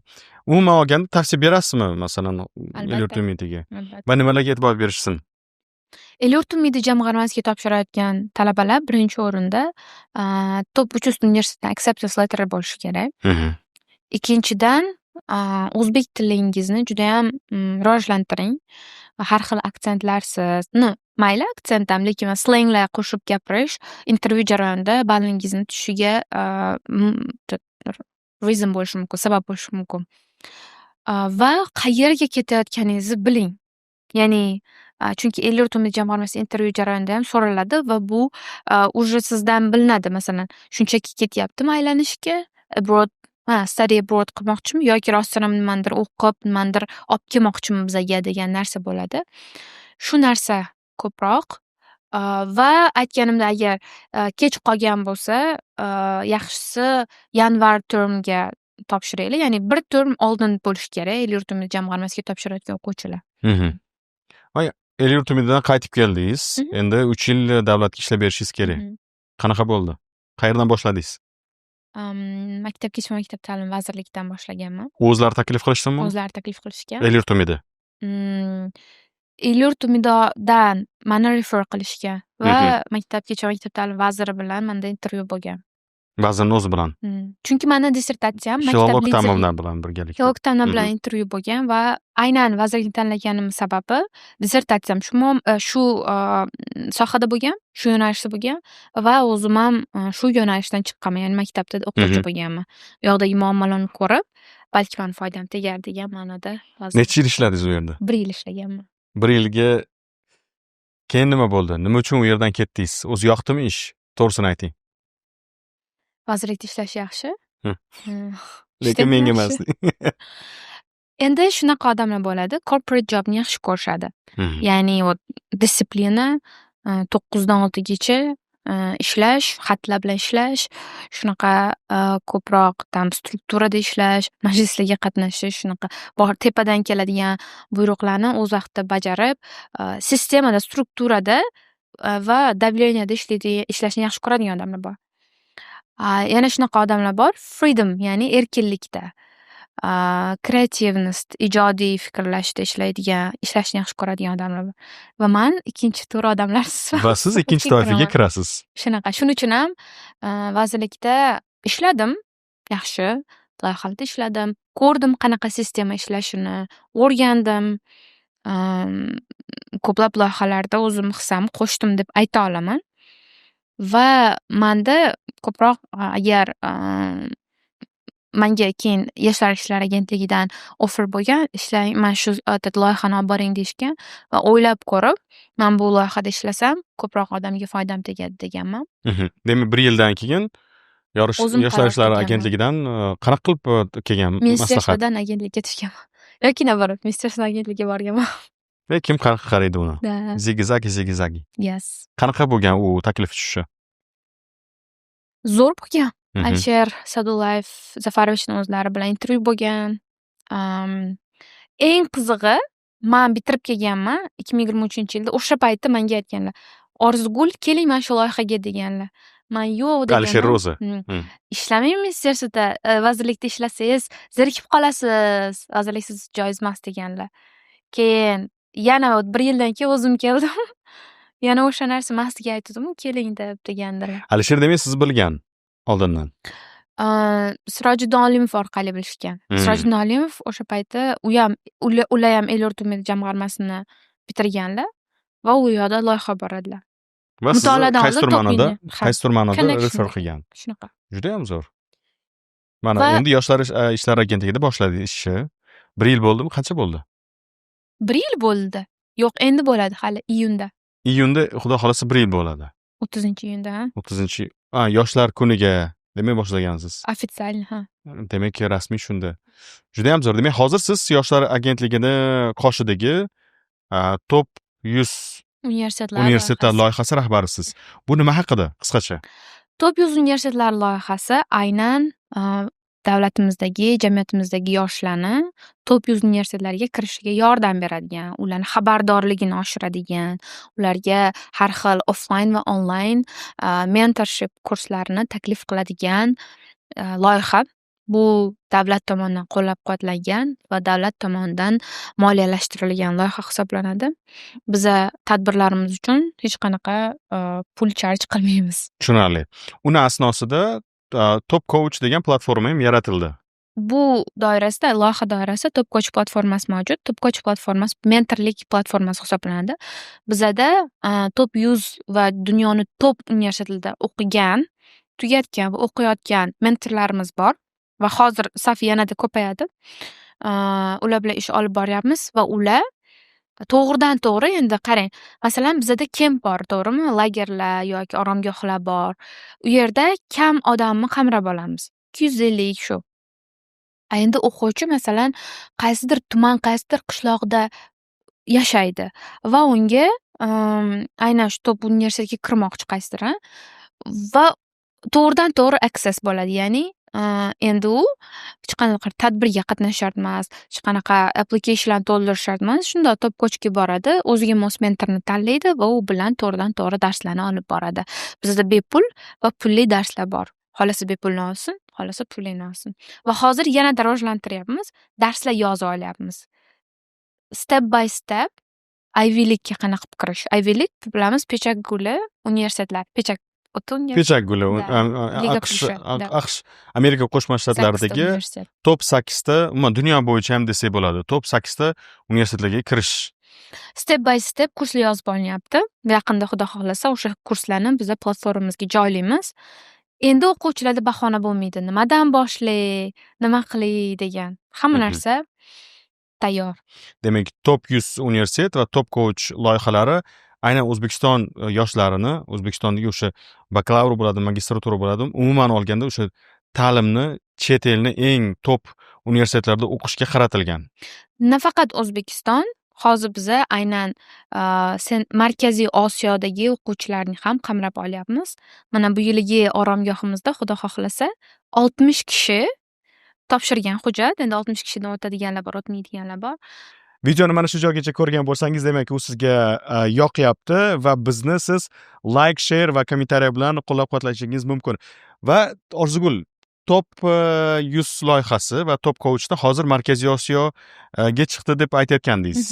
Shu haqda. Bu yilgi oromgohlarimizda Markaziy Osiyodan, ya'ni Qozog'iston, Qirg'iziston, Turkmanistondan hattoki bor. Tojikistondan va Afg'onistondan hattoki topshirishibdi. Hayron qoldik. O'quvchilar Algeriyadan bor. Bu yil o'sha o'quvchilar bo'ladi. Bu ikki tomonlama benefit. Ya'ni bu o'zbek talabalarimiz uchun ham. Albatta, lekin ko'p 200 tadan ortiq talabalar o'zbek bo'ladi. Unga 10 yoki 20 kishi Markaziy Osiyodan olinadi. Bu o'zbek talabalarimiz uchun networking uchun juda ham yaxshi. Oldinlari masalan o'zbek talabalari butun O'zbekiston bo'ylab networkingni oshirsa, endi Markaziy Osiyo bo'ylab networking do'stlarga erishadi, do'stlarga yangi do'stlar orttirishadi. Yangi do'stlar ortishadi va bu do'stlar bilan kelajakda tasavvur qiling qanaqa loyihalar qilish mumkin. Sanalarni aytib o'tadigan bo'lsangiz, top 100 loyihasini bakalavr uchun va magistratura uchun va nechta odamlar bo'ladi? Bakalavriat bosqichi uchun 6-iyuldan 13-iyulgacha. Bir hafta davomida.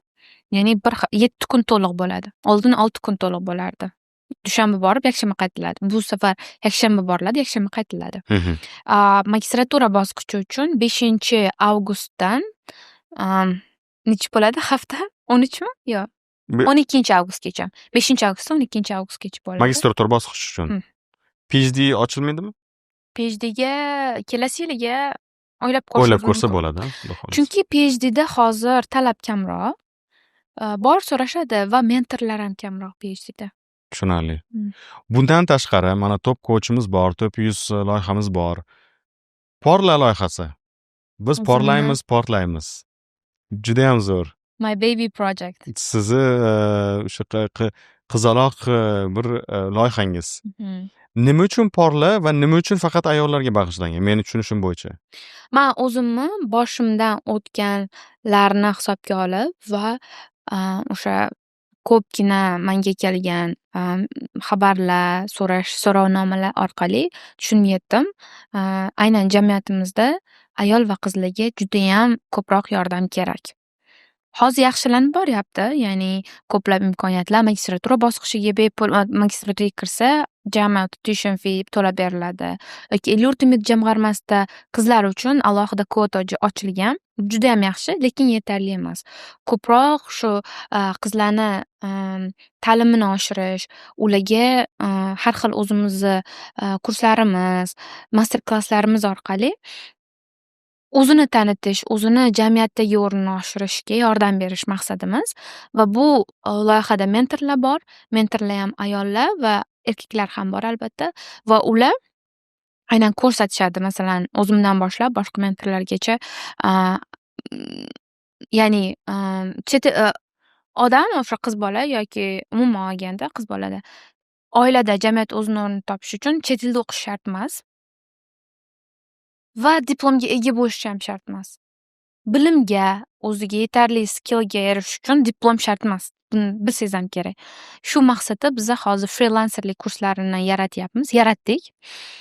Frilanserlik kurslarimiz aynan uyda o'tirib bolasiga qarayotgan ayollar uchun yoki talabalar uchun har xil, masalan, Google Workspace'dan foydalanish, sun'iy intellektdan foydalanish, grafik dizayn, Upworkda qanaqa ishlash, shular bo'yicha biz kurslar yozib olganmiz va ular orqali mana endi uyda o'tirgan ayol bemalol o'sha kursni o'rgansa, onlayn ishlab, xo'jayinni qo'liga qarab qolmaydi va xo'jayinni qo'liga qarab qolmagan ayol albatta o'ziga o'zi ishonchi oshadi. O'zini qo'lida qanaqadir puli bo'ladi, to'g'rimi? Demak, Dependent bo'lmaydi-da. Porla loyihasi ayollarni qo'llab-quvvatlovchi platforma sifatida qarasak bo'ladi. Shunaqa. Ta'limini, ularni jamiyatdagi o'rnini oshirishga yordam beruvchi. Va biza onlayn va offlayn uchrashib turamiz. O'zimizni communitymiz ham bor. Va mana shu loyiha ostida o'zimni small kichik kreativniy loyihamni ham boshlaganman. Bu yana Porlani ostida o'zimni jurnallarim, ya'ni Reflection Journal, kundalik. O'sha eng zo'r kommentariy qoldirgan odamga sovg'a qilinadigan jurnal haqida gap ketyapti. Kundalikda bu 1 yil davomida aynan yozib boradi ayollar. U yoqda nafaqat kundalik yoki haftalik yozish, balki u yoqda tiplar bor. Qanaqa vaqtini unumli o'tkazish, qanaqa qilib masalan o'zi confidence-ni oshirish, financial o'ziga ishonchni oshirish, qanaqa qilib moliyaviy mustaqillikka, savodxonlikka erish, har xil tiplar bo'ladi. Buni как kitob sifatida ko'rsa ham bo'ladi. Juda ham zo'r. O'zbekistondagi bo'lmasam shundan kelib chiqib gender tengligi, umuman siz buni qanaqa qaraysiz? Qizlarning ta'lim olishi, umuman olganda qizlarning chet elda ta'lim olishi, buni qanaqadir gaplar, so'zlar bo'ldimi? Masalan, siz o'zingizga ham, chunki mana chet elda o'qib kelding yoki bo'lmasam chet elda o'qigan qiz buzilgan bo'ladi, unaqa shunaqa gaplar bo'ldimi? Hozir ham bor. Hozir ham bo'ladi. Endi o'zingiz so'rovnomalarni ko'rgan bo'lsangiz kerak, Instagramdagi reelslarni va buni o'zimni tajribamdan kelib chiqib hozirgacha bo'lishadi. Men hozir turmushga chiqmaganman. Buni sabab qilib ko'pchilik chet elda o'qib kelganimni sabab qilishadi. Lekin bu odamning o'ziga bog'liq. Men xohlasam ertaga turmushga chiqib ketishim mumkin-da. Lekin o'zingizni tushunadigan odam uchratmasangiz, menimcha bu yerda to'g'ri gap to'g'rilikcha qabul qilish ham mumkin. Ya'ni chet elda o'qigan, chetni ko'rgan qiz bola bu allaqachon o'zini mustaqilligiga erishgan, o'zini mustaqil fikrlashga ega, o'zini haqqini talab qila oladigan qiz bo'ladi. Bizada jamiyatimizda ko'p erkaklarga bu yoqmaydi. Ko'proq erkaklarga, to'g'risini aytsam, gapirmagan, uyda o'tirgan shunaqa narsalar. Umuman olganda, menimcha nima savol edi o'zi? Savol o'sha gender tengligi O'zbekistondagi gender tengligi, bu siz bunga qaraysiz. O'zingizga ham masalan chet elda o'qigan. Umuman olganda aynan ta'lim sistemasida gender tenglikka erishish uchun qizlarni chet elga o'qishi shart emas. Uni o'zini ustida uyda ham o'tirib, o'zini ustida ishlab, o'sha masalan o'ziga ishonchini oshirib yoki qanaqadir mustaqil hayotga ega, o'zini oilada o'rnini topishi mumkin qiz bola. Lekin chet elda o'qishga keladigan bo'lsa, men juda ham taklif qilaman, ya'ni maslahat beraman ko'proq ota-onalarga, agar qizlari chet elda o'qishni xohlashsa, aynan o'qishni endi biladi-yu hamma ota-ona farzand qanaqaligini, nimani xohlayotganligini, ruxsat berishlarini, qo'llab-quvvatlashlarini. Chunki biz u yoqqa o'qishga boramiz, boshqa narsaga emas, to'g'risini aytsam. Ko'pchilikda bizda aynan stereotip bor. Chet elga o'qishga bordimi, bu buzilib ketadi yoki shunaqa narsa. Endi bunaqa keyslar ham bo'ladi. Guruch kurmaksiz bo'lmaydi deyiladi-yu. Hamma joyda unaqa narsa bor. Bu nafaqat o'zbek qizlari, balki hamma qizlarga taalluqli. Qizlar emas, o'g'il bolalarini ham desak bo'ladi. Bu mavzuda ancha gaplashsak bo'ladi, lekin buni behind the scene qoldiramiz. Yaqinda AQShga ham borib keldingiz. Garvard universitetida bo'ldingiz. Nimalardir qanaqadir kollaboratsiya bo'ladimi? Bu nima kutsak bo'ladi sizni borgan safaringizdan? Garvard universitetida eshitishimizcha, Garvarddagi O'zbekiston va Markaziy Osiyo talabalari bilan birgalikda qanaqadir ishlar olib borilishi ko'zda Harakat tutilgan. qilyapmiz, hali confirm bo'lmagan. Aynan Garvardda o'quvchi Markaziy Osiyo talabalari bilan aynan O'zbekistondagi talabalarga qanaqadir kurslar yozilishi va To'pko'ch platformamizda mentorlikni yo'lga qo'yishni reja qilganmiz. Bu narsa hozir under review. Chunki Garvardda o'qishni bilasiz qanaqa qiyinligini. Talabalar mana hozir endi summer breakga, ya'ni yozgi ta'tilga chiqishganda ular javob qaytarishlari kerak.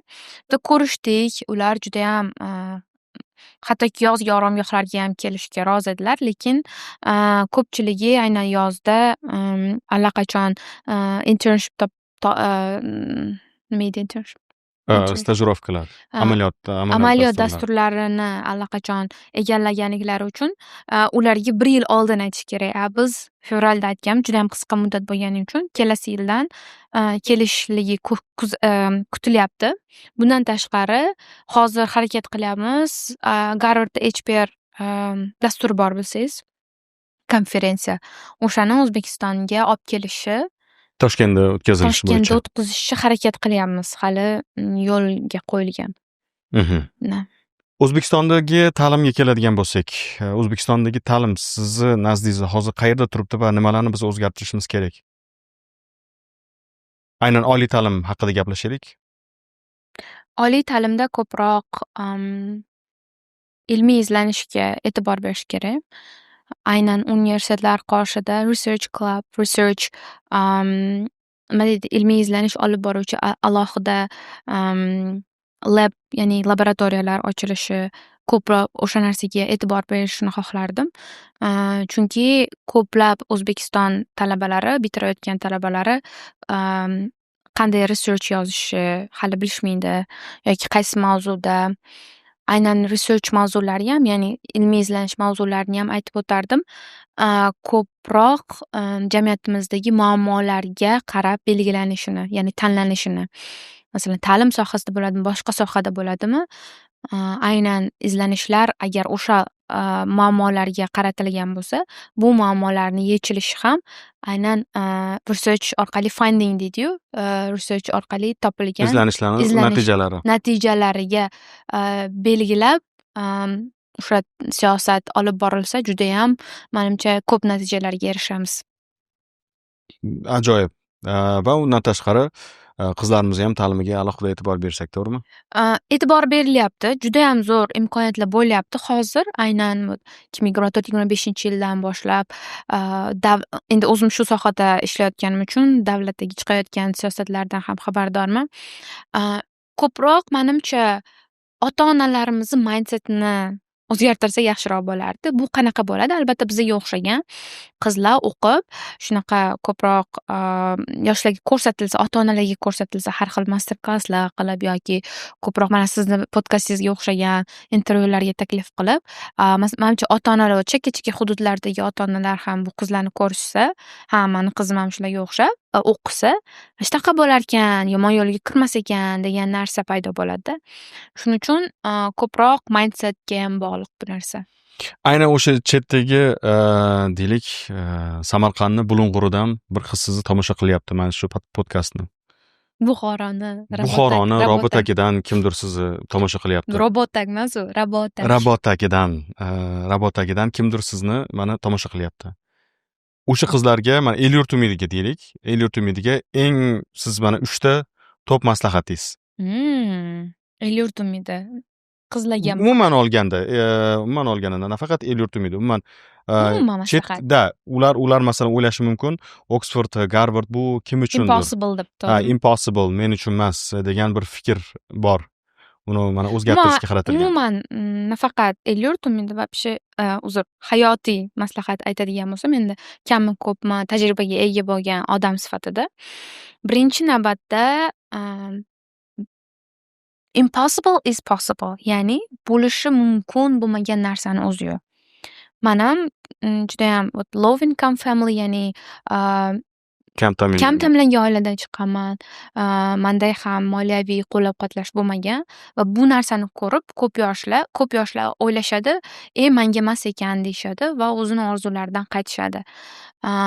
Agar siz judayam xohlasangiz o'sha narsani, judayam masalan erishishni xohlasangiz, hech qachon qaytmasliklaringizni maslahat bergan bo'lardim. Ya'ni orzularingiz uchun kurashishni 2 yil yiqilgan odamman masalan har xil grantlardan. Lekin to'xtamadim va mana bunisi bo'lmasa qaysidir grant ishlaydi. Ya'ni A plan ishlamasa B planingiz ishlaydi. Shuning uchun ham hech qachon orzularingizga xiyonat qilmang. Har doim. Chunki orzu agar nima deydi, xayol bekorga berilmaydi deydi-yu, agar amalga oshirilmasa, Bekorga sizga bu narsa ong-sho'ringizga berilmaydi. shu narsa, da. Nimadir orzungiz bormi? Chet elda o'qimoqchimisiz? Qaysidir Oksford bo'ladimi, Stanford bo'ladimi? Oldingizga maqsad qo'ying, bosing. Ya'ni u yo'lda masalan kirgan o'quvchilar bor, kirgan talabalar bor. Ularga yozing, har xil mana bizning oromgohimizga o'xshagan lagerlarda qatnashing. Hozir imkoniyat judayam ko'p-da, lekin yoshlarimiz lazy. Judayam ko'p imkoniyat, judayam ko'p bepul manbalar bor. Mana shu imkoniyatlardan boricha foydalaning. Bu ikkinchi maslahat. Ya'ni hamma imkoniyatlardan fulus foydalanish kerak. Dangasa bo'lmaslik kerak. Dangasaligingizni u pensiyaga chiqqaningizdan keyin qilaverasiz. Hozir nima imkoniyat bo'ladi? Hammasidan foydalanish kerak. Programmalarga qatnashish kerak, konferensiyalarga qatnashish kerak. O'zingiz ustida har doim ishlab borishingiz kerak. Hozir yoshsiz, hozir imkoningiz bor, hamma narsa yetarli. Va 3-maslahat, chet elda o'qib O'zbekistonga qaytib keling. Nega? Chunki bizani davlatimizga aynan sizlarga o'xshagan, bularga o'xshagan bilimli yoshlar juda ham kerak. Hamma o'qib qolib ketaversa kim keladi bu yoqqa, to'g'rimi? O'zbekiston ham rivojlanishi kerak. Rivojlanyapti, man bor, siz bor.